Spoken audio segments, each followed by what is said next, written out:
کہ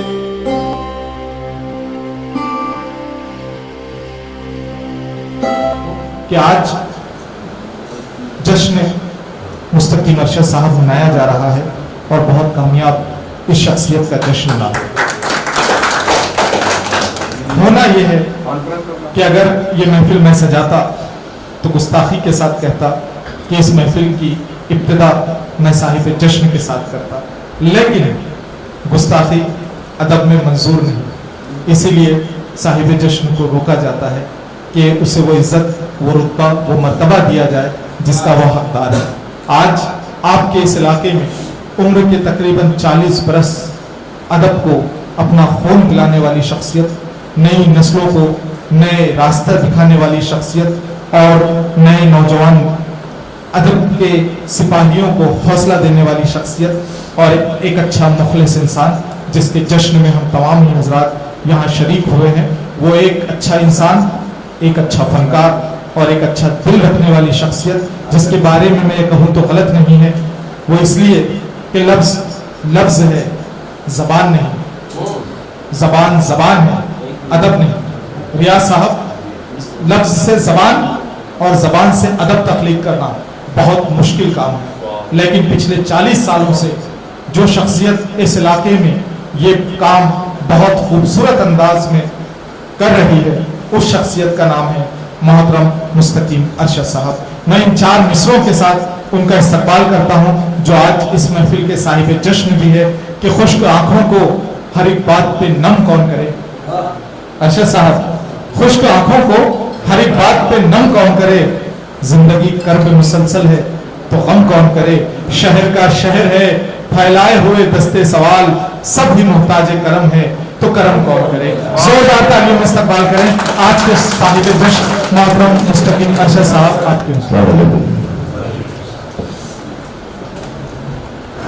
مجھے حکم ہوا ہے دو چار اشعار سماعت فرمائے۔ بہت اچھی جوان لب و لہجے کی شاعری جناب اسماعیل راگ،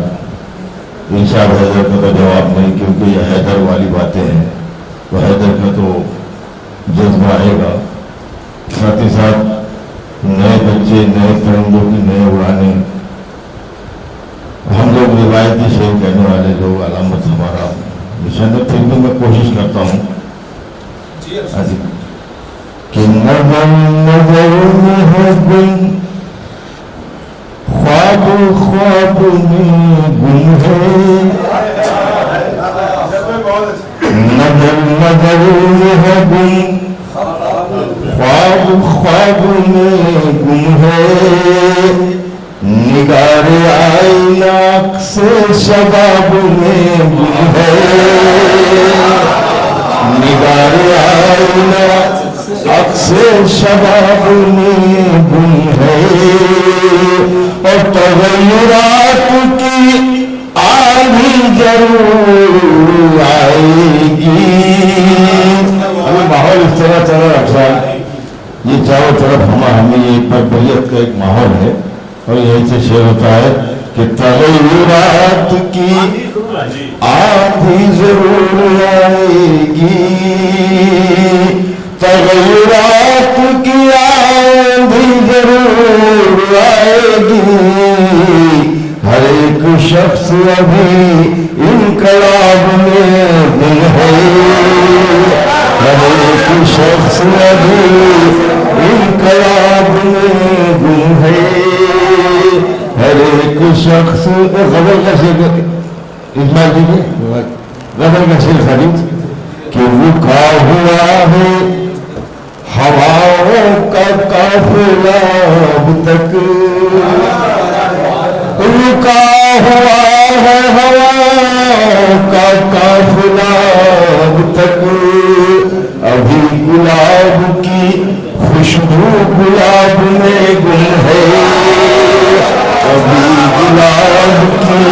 خوشبو گلاب میں گم ہے۔ مطلب سمجھ فرمائے، ابھی ہمارے محترم حاجی صاحب سے پڑھ رہے تھے کہ دیواروں سے خوشبو لپکے تو گھر اچھا لگتا ہے، مجھے بھی اچھا لگتا ہے۔ والی 2 شعر یاد ہے، ڈاکٹر صاحب نے یاد دلایا مجھے، میں آپ کا بہت بہت ممنون ہوں۔ کہ جھیل سی آنکھیں زلف گھٹائے چاند سا چہرہ لگتا ہے جھیل سی آنکھیں زلف گھٹائے چاند سا چہرہ لگتا ہے اتنی جلدی کیوں جاتے ہو بیٹھو اچھا لگتا ہے اتنی جلدی کیوں جاتے ہو بیٹھو اچھا لگتا ہے اور بیت یوگوں کی یہ شیخ ہمارے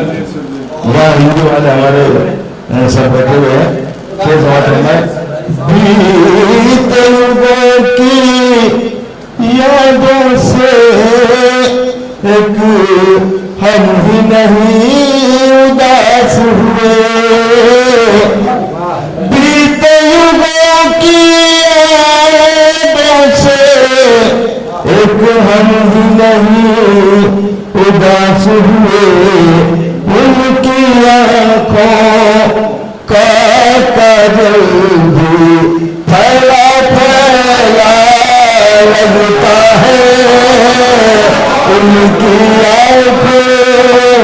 کا کاجل بھی پھیلا پھیلا لگتا ہے